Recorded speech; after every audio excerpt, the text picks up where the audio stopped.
Scully. It's good to see you. I figured you might feel like that. Yeah. Nice to see you, too, Ben. Well, come on in.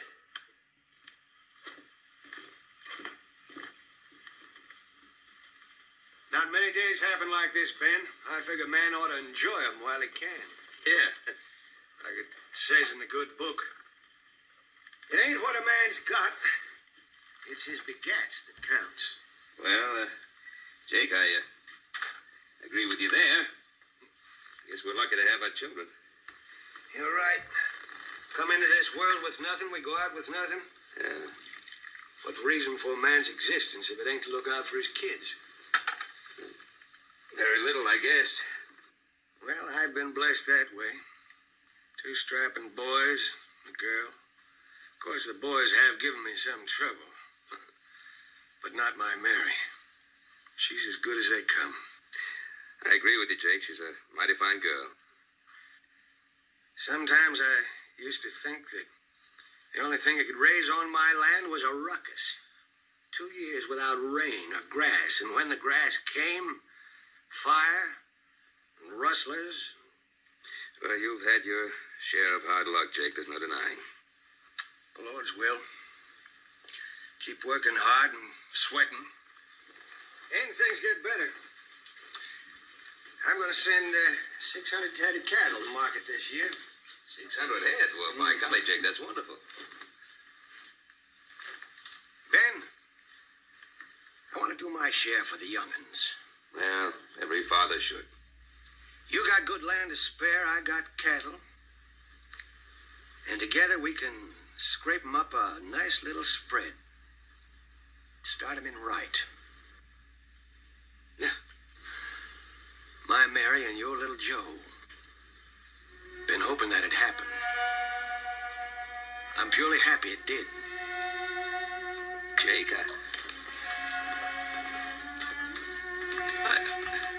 don't rightly know what you're aiming at.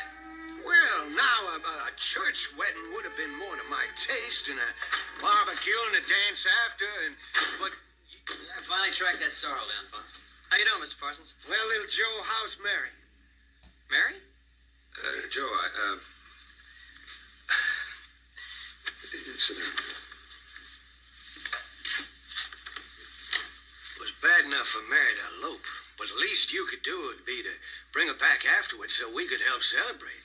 Hey, Mary eloped, huh? Who with? Oh, now, little Joe, I know about you young'uns. I couldn't be happier. Jake believes that you eloped with his daughter Mary. Me? Oh, heck no, sir. I didn't elope with anybody. Now, little Joe, there's no need to lie about it. Well, I'm not lying. I haven't even seen her. Mary told me and the boys that you're going to take her on a picnic yesterday. Me? Yes, you. She drove out in a buggy to meet you a little after noon. And she ain't been back since.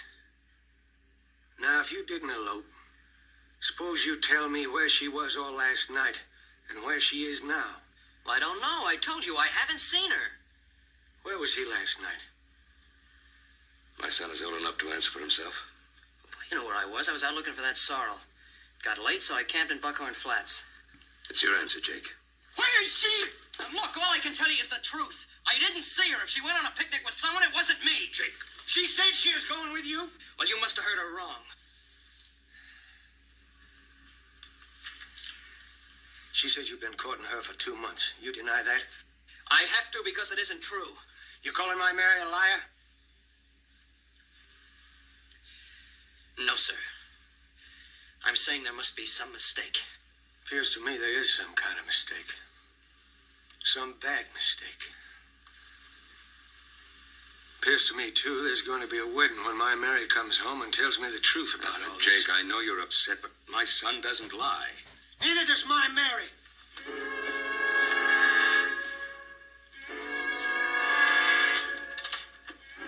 Parsons may not be as rich as Cartwright's, but we do know the difference between right and wrong.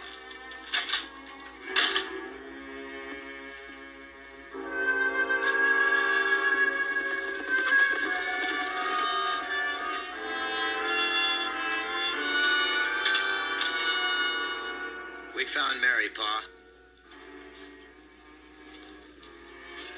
She's dead. The buggy was near Indian Leap. Her body was at the bottom of the cliff.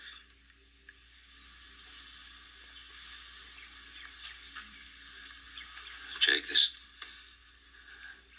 is terrible. Is there anything we could do? You Cartwrights have done enough. I want to see my daughter. You boys take me to her.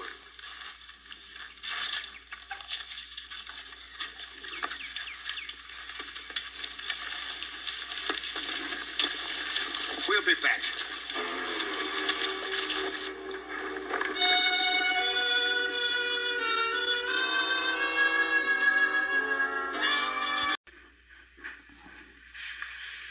Mr. Cartwright, I didn't know you were coming in this afternoon. Well, we hadn't intended to, Mr. Bell. Well, Betty May, is Hiram in, please? Yes, sir. I'll tell him you're here. Thank you. Mr. Cartwright to see you, sir. Ben? Little Joe. Well, this is a pleasant surprise. What brings you into Virginia City, Ben? Well, Hiram, trouble. We need your help. Oh, I'm sorry to hear that, Ben. Now, that's what I'm here for. Come here. Hiram, this isn't an ordinary legal matter. You make it sound pretty serious, Ben. Well, it is. It's quite personal. I'll be outside if you want me, Mr. Wood. What do you think the trouble is, Jerome? I've never seen Ben Cartwright so upset. People are always upset when they come to a lawyer's office. That's why attorneys like your father get such large fees. Jerome, that's a fine way to talk about your future father-in-law. If you worked as hard as he does... Darling, I would. But every hour I work is an hour away from you. We'll try working for an hour anyway. I'll be back at 2. We can leave for the reception from here. I'll be waiting for you. Ben, I can understand your concern about this, but I don't see what you got to worry about. If little Joe's chasing a horse in Buckhorn Flat all day, there's no way he can be implicated in the death of this girl. Well, maybe not legally, but Jake Parson and his boys think he is implicated. Well, Ben, it was a terrible tragedy. They were overwrought. Well, I can understand that, but I don't want my son gunned down by someone taking the law into his own hands. And don't you worry about the Parson boys, Pa. I can take care of them.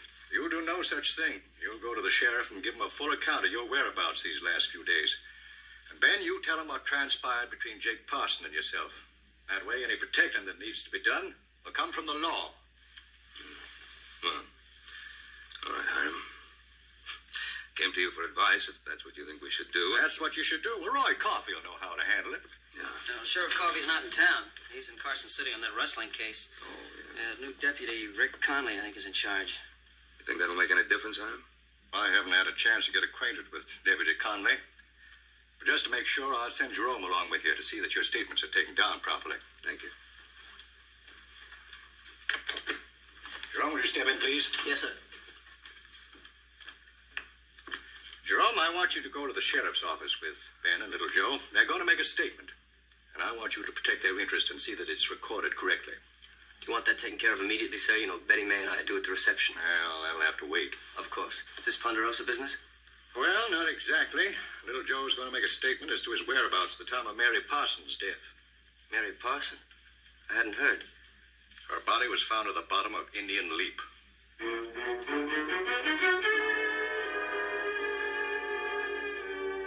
In 3 weeks prior to the company and Parson in the company of others. Oh, this seems to be perfectly all right. All right, you both sign it.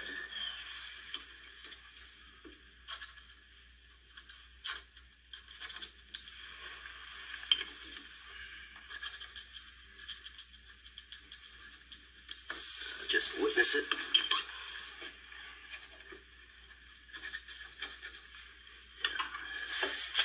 That should take care of things. Unless there's an inquest. Inquest? I see no reason for an inquest. It's obviously a case of accidental death. Well, maybe it was and maybe it wasn't. That's not for me to decide. That's up to the coroner. Well, I feel that an inquest would be completely out of order in a case like this. Well, mister, I don't care what you feel. I'm running this office until Sheriff Coffey gets back, and I'm not about to decide anything until Doc Martin tells me whether it looks to him like this girl was hit, choked, shot, or whatever before she took that fall. Well, we can understand your position, Rick, and we'll go along with anything that's necessary. Do you want us to stay in town? Might be a good idea, Mr. Cartwright. Jake and his boys brought the girl's body in. Doc Martin's making the examination right now. You gentlemen will excuse me, I'm late for an appointment. However, I must advise you that even if there is an inquest, there's no need for you to stay in town. There was no witness to involve little Joe. I'll be able to handle everything at the proper time. Thank you, Mr. Bell. Bye, sir.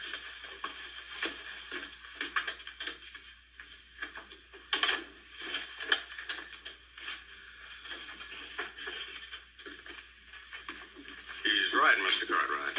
I can't keep you in town unless you want to stay. Well, we'll stay in town until after the doctor's made his examination. We'll be in his office if you need us. All right, sir.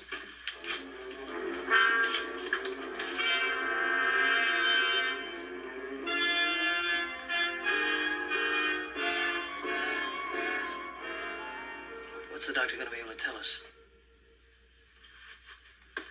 I don't know. The more information we have, the better we'll be able to reason with Jake Parson.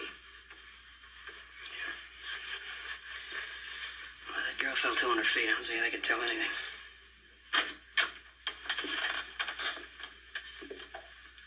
Doctor, were you able to reach any conclusion? There's one conclusion that was easy to reach. What was that? Every bone in her body was broken. Was there anything to indicate that, well, it was anything but an accident? Not specifically. Well, then it was an accident. Could have been. Or it could have been suicide. Suicide? What makes you say that? She wasn't married, was she? Well, you know she wasn't. She should have been.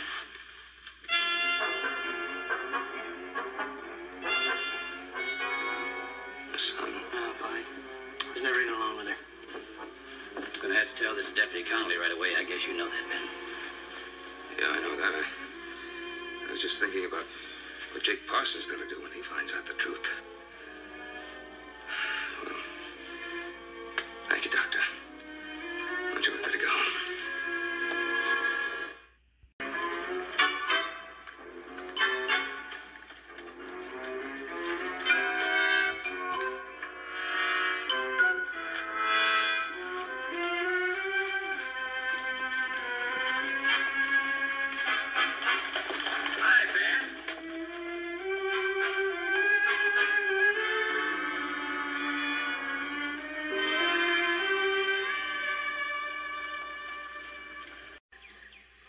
Howdy.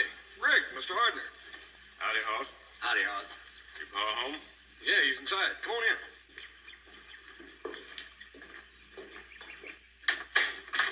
Come on in, man. John. Biddy? Well, come on in, gentlemen. Sit down. Thank you, Mr. Cartwright, but we're here on official business. Oh, well, what does that mean? You go ahead and tell him what you told me, Mr. Hardner. Sorry as I am to say it, Ben. I saw little Joe and Mary Parson driving up toward Indian Leap day before yesterday. You what? You were in Parson's buggy, little Joe. Your paint horse was tied on behind. Mr. Hardner, that's not the truth. I wish it had been somebody else that saw you, Joe. It ain't easy to do this to a friend. Pa, he's lying. Paul, little Joe wasn't in that buggy. He wasn't nowhere near Indian Leap. I know that. Well, what are we doing standing here listening this for? Well, John, for some reason, thinks that he saw little Joe and Mary in that buggy. He believes it. Well, what kind of believing can put a rope around Joe's neck?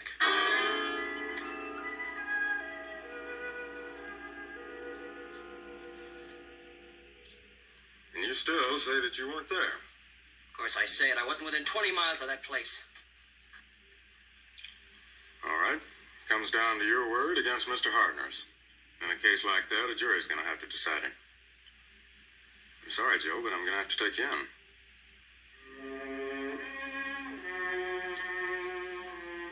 Get your horses ready. We're going to town.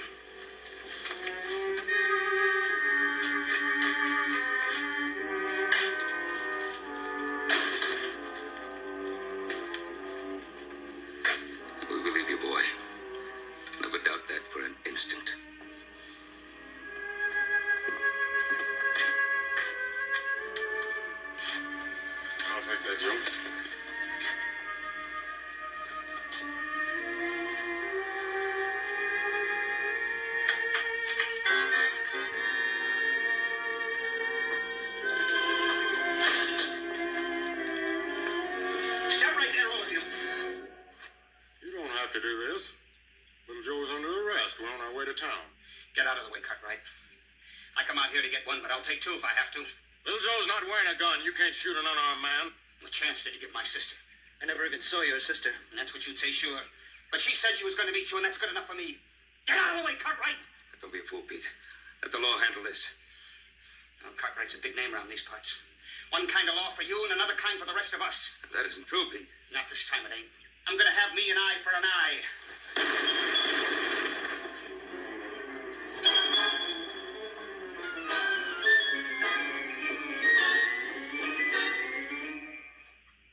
You ain't out of the woods yet, Cartwright. Wait till my pa and brother hear about this.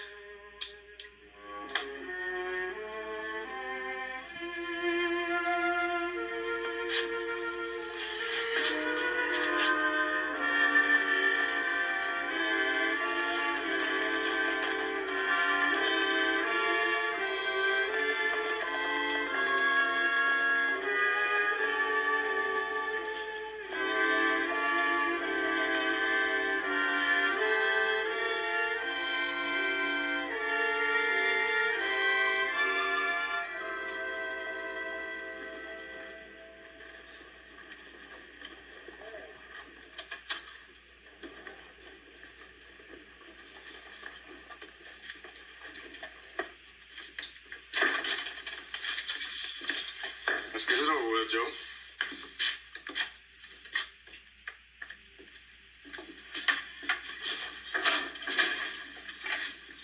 Oh, I'll say it again. I was within 20 miles of Indian Leap.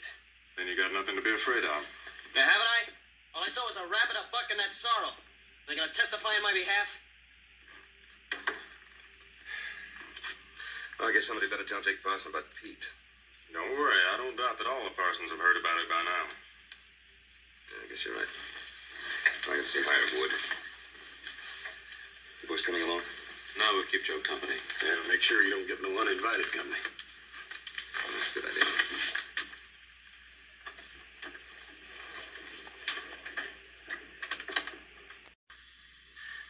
I didn't want to hurt Pete, but I just couldn't let him kill somebody in cold blood, could I? I had to shoot. Of course you did, Ben. Of course you did. But right now, the Parsons are the least of your worries. Well, let's face it. This has turned out to be a lot more serious than I'd anticipated. With a witness like John Hardner. John have any reason to lie, Ben? Oh, no, not John Hardner. What? Ben, this is a difficult question for me to ask you. Are you sure that little Joe's telling the whole truth? You asked me to doubt my son. No, I'm not asking that. All I'm asking is, do you think there's any chance that little Joe... If I were to start doubting my son at this point, everything I've lived and worked for would be lost. Ben, I'm your lawyer. I have to think the way a jury's going to think. Believe me, with this latest news about the girl and John Hardner's testimony, this is going to come before a jury. Hiram, what do we do? Well, you two have a good time at the reception? Oh, Father, it was absolutely wonderful. Jerome made such an impression on the governor. The governor hardly noticed anyone else. I was surprised how young he is. We did seem to have a lot in common. He even wanted to know my views on politics. That's fine, Jerome. That's fine. Right now, politics can wait. We've got something much more urgent to consider at the moment. Well, yes, sir, of course. As a matter of fact, it's been on my mind all during the reception. I'm glad to hear that. You come up with any ideas? Well, sir, I don't like to say this about the dead, but with that girl's reputation, I don't think there's a jury in Virginia City that would convict little Joe. Jerome, what a dreadful thing to say. Well, I'm sorry, sweetheart, but we're fighting for a man's life. Hiram, suppose we took Jake Parsons' buggy back up to Indian Leap again and have John Hardner show us exactly what he saw. That might be an excellent idea, Ben. If there's any possibility of showing that John Hardner was mistaken, why, I think that's just it. But what happens, sir, if it confirms John Hardner's statement? Then we'll have no case at all in court. No, sir, I think we've got to fight this out on the basis of the reputations of that girl and Mr. Cartwright's son. Mr. Bell, we are going on the assumption that little Joe is innocent. Yes, sir, of course. I'm just pointing out that legally we might be taking unwarranted risk. You've got a point there, Ben. There would be some risk involved. It's a risk I'm perfectly willing to take.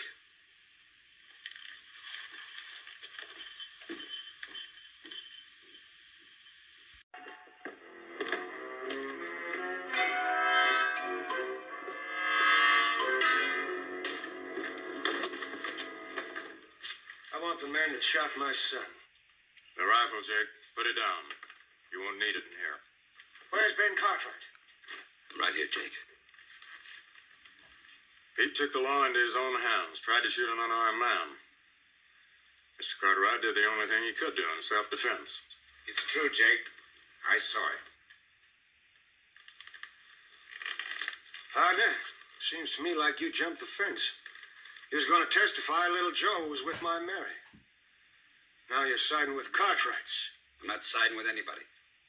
I saw little Joe and Mary up at Indian Leap. I'll say it under oath. I also saw Pete trying to shoot an unarmed man. I'll swear to that, too. I had no choice. I'm sorry it happened, Pete. One of mine dead, one shot.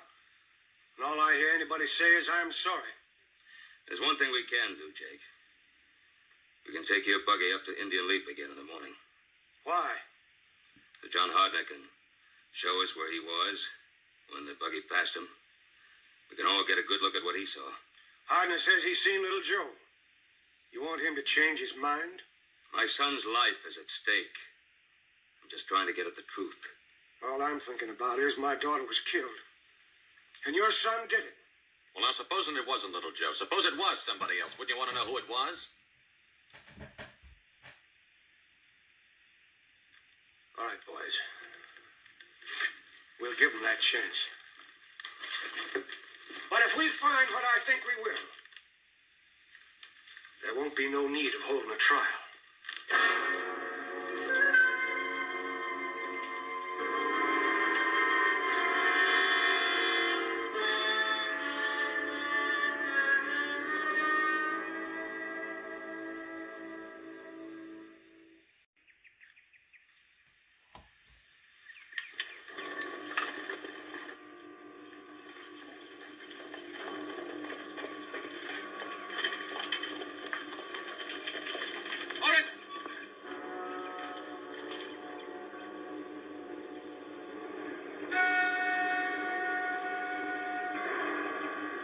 Is this as close as you got to that buggy?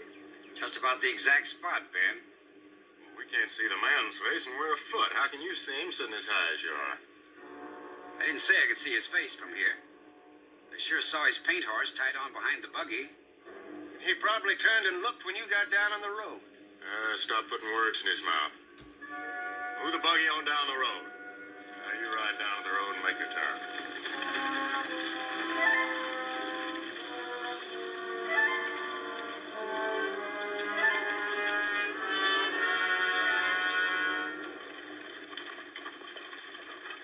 Remember? Now I can tell you how I knew it was little Joe. When the buggy made the curve, the man had his foot on the dash. I could see his leg. What does that prove? When did you see his face? I didn't have to see his face. His leg was enough. He was wearing his gun tied down to his left leg. That's how I knew it was little Joe.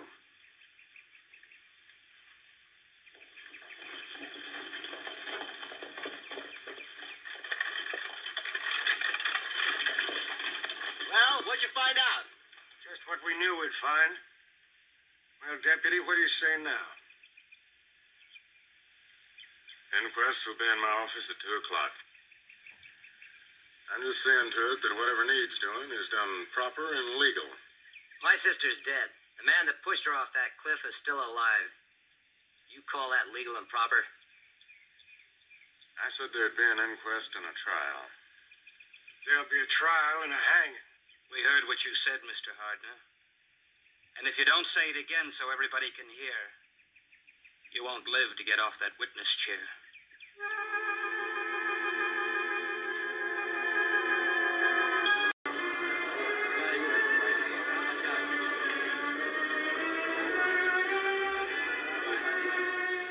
Thank you very much, Mr. Hardner.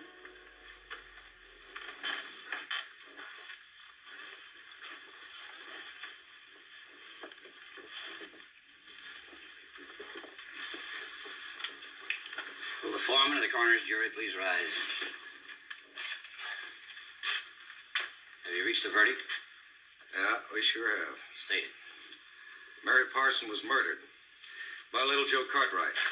Jim, you know better than to say that. All you're to determine is the cause of death. Anything else will be decided by a judge and jury at the proper time. Well, that is the cause of death. Little Joe Cartwright pushed her off of that cliff. If the jury finds that she died by violence, it'll have to be it. Deputy Conley.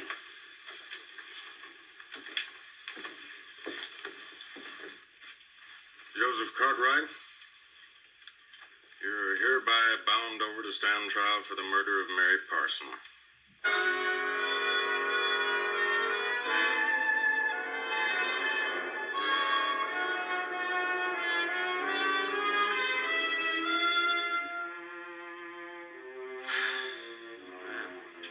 Never thought owning a paint pony and being left-handed could get a fellow in so much trouble. Hiram, the boys and I know that Joseph didn't murder Mary Parson. I don't care what anybody says. He didn't do it. Oh, wait a minute. What? What Joe just said about the pony and being left-handed. No? What about it? Well, now, Hardner didn't say he saw the man's face. He just said he saw a paint pony and a left-handed gun. It was enough to hang me. Yeah, but is it? What are you driving at, Adam? Well, why would Mary Parson tell her father that she was going out with little Joe when we know that she wasn't? Yeah. Why would she, Paul?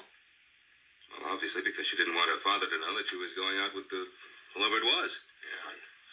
Yeah, and whoever it was must have a left-handed gun and a paint pony, right? How about that, Hiram? Fine, but how do we prove it? Well, first, let's find this whoever it was. Hoss, you check with the harness makers. Adam, check the livery stables. Hiram, I don't know why we didn't think of this before. Ben, if this works, I'll get Jerome Bell working on it right away.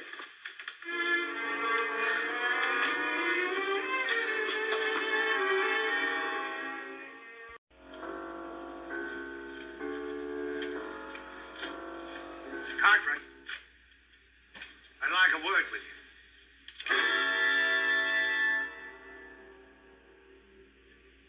I said I'd like a word with you.